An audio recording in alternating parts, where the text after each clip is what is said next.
Alors bonjour à tous, aujourd'hui petite vidéo sur GP800 2013, changement donc des bougies, du filtre à air, un contrôle plaquette et tension de chaîne. Donc en fait au niveau des bougies, donc on a un cylindre avant, un cylindre arrière, donc nous avons deux bougies par cylindre. Donc en premier lieu nous avons les premières bougies qui se trouvent à cet emplacement, à la petite trappe marchepied gauche. Après, concernant les bougies de l'arrière, on a juste à enlever ce cache. Concernant le filtre à air, on va enlever ces deux caches là et la trappe centrale. Et on accédera à tout ça. Donc je vais commencer par démonter. Donc il y a une série de 4 vis ici, 2 vis ici, et enlever donc le vérin. Donc concernant cette petite trappe, juste une seule petite vis. Après, pour le filtre à air, nous allons enlever la série de vis du cache côté gauche, le cache côté droit et la petite série de vis qui est dessous pour la trappe centrale. Nous aurons accès donc au filtre à air. Je vous reprends tout de suite. Je démonte juste l'ensemble des plastiques pour y voir un petit peu plus clair. Donc voilà, je vous reprends. Donc j'ai enlevé le cache sous selle, donc la série de vis avec le vérin. Les deux côté gauche et droit, et après la trappe centrale pour le filtre à air. Cette petite trappe là, vous ne pourrez pas voir, mais le fil qu'on voit, c'est les deux antiparasites. Et donc ce qu'il en est d'ici, donc nous avons les deux bougies à ce niveau là, donc avec une pince vous enlevez les deux antiparasites.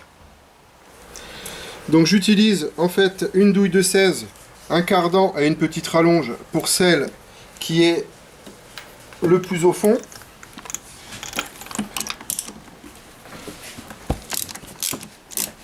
Et donc pour la deuxième, j'utilise une grande de 16. Voilà. Cette clé à bougie, je vais l'utiliser également pour les avants. Bon, si vous n'avez pas une longue clé de 16 comme ça, prenez donc, cliquez, cardan et grande rallonge. Et ça sera la même chose. Concernant le filtre à air, vous avez juste à tirer le petit crochet, on enlève la trappe, et voilà, le filtre à air est là. Bon, celui-ci est fatigué.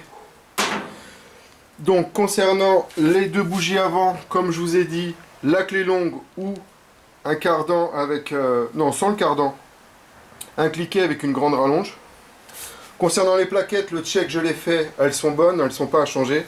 Donc référence CR7 EKB, donc c'est une double électrode. Donc il faut en prévoir 4, 2 cylindres avant, 2 cylindres arrière. Donc toujours avec votre douille longue.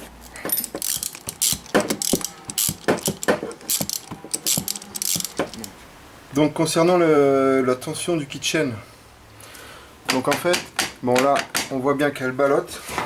Mais le problème, c'est que là-dessus, ça ne se tend pas comme une moto. Il faut vraiment y aller par parcimonie parce que dès qu'on le serre un petit peu avec le poids du véhicule et le pilote, on est tout de suite trop serré.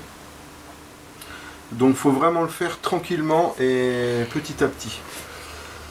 Donc en fait, tout se passe ici. Donc écrou de 28, donc on desserre. Nous avons... Ce souci là-dessus, c'est ces deux petites clés Allen de 4 des deux côtés. Le problème, c'est que ça récupère toute l'humidité et on arrive à les foirer parce que elles sont grippées. Donc celle-ci et celle-ci et de l'autre côté. Donc en fait, il faut réussir, je dis bien réussir, à enlever, desserrer les 4. Après, on desserre donc l'écrou. Je dis bien qu'il faut faire la tension petit à petit, c'est-à-dire un cran c'est déjà énorme. Donc voilà, vous le faites par rapport à votre gabarit et surtout si vous avez un top case et tout, le poids du top case et le poids du pilote et le poids du véhicule, ça y fait beaucoup. Donc voilà, je vous reprends tout de suite après avoir débloqué les 4 et desserré tout. A few moments later. Donc je vous reprends, donc concernant ces vis là, les 4 vis, bon péniblement j'ai réussi à en avoir 2, les autres facilement. Moi ce que je vous conseille, donc si vous en avez pas d'autres, c'est de les noyer dans la graisse. Mais sinon c'est de les changer par une tête clé Allen de 5. Une petite BTR de 5, vous prenez la même longueur, ça sera beaucoup plus pratique pour les futurs resserrages, tension de chaîne. Parce que ces vis là elles ont toujours été faibles sur la tête et comme elles se grippent, voilà. Donc prévoyez-les soit en neuve si vous voulez garder les mêmes têtes, sinon vous mettez des petites BTR de 5 en même longueur. Donc c'est du 6 par 100 au niveau de la vis. Donc pour le serrage du kitchen en fait, bon c'est un excentrique.